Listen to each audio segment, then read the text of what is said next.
Hi అండి, welcome back to my channel stay with Bindu. ఈరోజు మీకోసం మైదా పిండితో బిస్కెట్స్ ఎలా ప్రిపేర్ చేసుకోవాలో తెలుసుకుందామండి. చాలా ఈజీగా సింపుల్గా ఈ ప్రాసెస్లో మనం చేసేసుకుందాము. దానికోసం ఒక 2 కప్స్ దాకా మనం మైదా పిండి తీసుకుందామండి. మైదా పిండి ఇలాగ జల్లించుకుంటే ఏమైనా మొలకలు అట్లాగా ఉంటే పోతాయండి. ఇది మళ్ళీ దీంతోనే ఒక 2.5 కప్స్ దాకా గోధుమ పిండిని మనం యాడ్ చేసుకుందాము. మీరు మైదా పిండి ఎంతైతే తీసుకుంటారో దానికన్నా ఇంకొంచెం ఎక్కువగా గోధుమ పిండి తీసుకుంటే సరిపోతుందండి.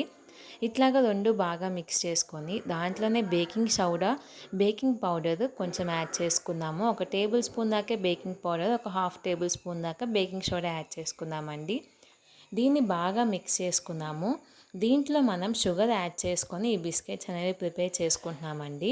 ఈ క్వాంటిటీ మొత్తానికండి మనం ఏ కప్పుతో అయితే గోధుమ పిండి తీసుకున్నామో ఆ కప్పుతో ఒక 1.5 కప్ దాకా మనకి సరిపోతుందండి. మాకైతే 1.5 కప్ అండి. షుగర్ తక్కువ తినే వాళ్ళకైతే 1 కప్ దాకా సరిపోతుంది. ఇట్లాగా అన్నీ మిక్స్ చేసేసుకొని దీంట్లో ఒక 3 ఎగ్స్ మనం యాడ్ చేసుకుందామండి. నేను ఈ బిస్కెట్స్ని ఎగ్స్తో ప్రిపేర్ చేస్తున్నాను. ఎగ్స్ వద్దు అనుకున్న వాళ్ళు ఎగ్స్ని స్కిప్ చేసేసి మామూలుగా ఈ పిండిని నెయ్యితో మిక్స్ చేసుకుంటే సరిపోతుందండి. చాలా ఈజీగా ఈ బిస్కెట్స్ అనేవి ప్రిపేర్ చేసుకోవచ్చు. ఈ ఎగ్స్ పిండి అంతా బాగా మిక్స్ చేసేసుకొని ఒకవేళ ఇంకా వాటర్ కావాలి అనుకుంటే కొంచెం నెయ్యి కానీ ఆయిల్ కానీ లేదంటే కొంచెం వాటర్ అయినా యాడ్ చేసుకోవచ్చండి. మనం మిక్స్ చేసే కొద్దీ ఆ షుగర్ అనేది కరుగుతుంది కాబట్టి వాటర్ అనేది చూసుకొని అడ్జస్ట్ చేసుకుంటే యాడ్ చేసుకోవాలి.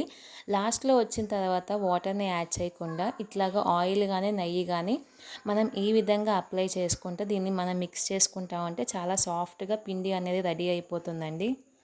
దీన్ని ఒక 1 అవర్ దాకా మనం పక్కన పెట్టేసుకున్న తర్వాత అండి ఈ విధంగా మనం చపాతీని ఎట్లా రోల్ చేసుకుంటామో అట్లాగా అదే పలచనగా మనం రోల్ చేసుకుంటే సరిపోతుంది. మీకు ఏ షేప్లో అయితే మీకు బిస్కెట్స్ కావాలో ఆ షేప్తో మీరు ప్రిపేర్ చేసుకోవచ్చండి. ఇది ఇంట్లో తినడానికి కానీ పిల్లలకి లంచ్ బాక్సెస్కి స్నాక్స్కి కానీ చాలా యూజ్ అవుతుంది. మనం కొంచెం గోధుమ పిండిని పక్కన పెట్టేసుకొని ఇది చపాతీ రోల్ చేసుకున్నట్టు మనం చేసుకుందామండి. ఎందుకంటే షుగర్ యాడ్ చేసాం కాబట్టి చాలా స్టిక్కీగా ఉంటుంది. ఇది చేసేటప్పుడే అండి పక్కన కళాయిలో మనం ఆయిల్ అనేది వేడి చేసుకుందాము. ఆ వేడి అయిన తర్వాత మనం బిస్కెట్స్ ప్రిపేర్ చేసుకున్నాం కదా, అవి 1 బై 1 డిప్ చేసుకోవాలి దీంట్లో. ఇది అంతా మీడియం ఫ్లేమ్లోనే పెట్టి చేసుకోవాలండి. ఇది కొంచెం గోల్డెన్ బ్రౌన్ కలర్ రాగానే తీసేయాలండి. అప్పటికి మొత్తం కుక్ అయిపోతుంది. మనం ఎగ్ వేసాం కాబట్టి చాలా సింపుల్గా కుక్ అవుతుంది. ఎగ్ వేయకపోయినా చాలా ఈజీగా అవుతుందండి. దీనికన్నా ఒక 2 మినిట్స్ ఎక్కువ ఉంచి ఫ్రై చేసుకుంటే సరిపోతుంది. ఈ విధంగా గోల్డెన్ బ్రౌన్ కలర్ వచ్చేదాకా మనం మిక్స్ చేసుకొని మన సర్వింగ్ బౌల్లో వేసేసుకుంటే చాలా సింపుల్గా మైదా పిండితో బిస్కెట్స్ అనేవి రెడీ అయిపోతాయండి.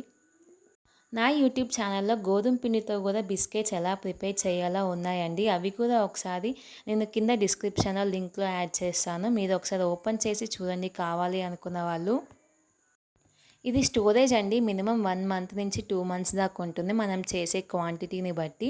మొత్తం చల్లారిపోయిన తర్వాత ఒక కంటైనర్లో మనం స్టోర్ చేసుకుంటే మినిమం స్టోరేజ్ ఉంటుందండి. దీన్ని మీరు లంచ్ బాక్సెస్ కానీ ఇంట్లో తినడానికి కానీ చాలా యూజ్ అవుతుంది. ఇప్పుడు స్కూల్ స్టార్ట్ అవుతున్నాయి కదా, పిల్లలకి ఇది మనం ప్రిపేర్ చేసి పెట్టడానికి చాలా సింపుల్గా ఉంటుంది. ఈ వీడియో కనుక మీకు నచ్చితే లైక్ చేయండి, షేర్ చేయండి, సబ్స్క్రైబ్ చేసుకోండి. ఇంకా మంచి మంచి వీడియోస్ మీకు అప్డేట్ రావడానికి బెల్ ఐకాన్ని ప్రెస్ చేయండి. Thanks for watching. Please like, share and subscribe. Have a nice day.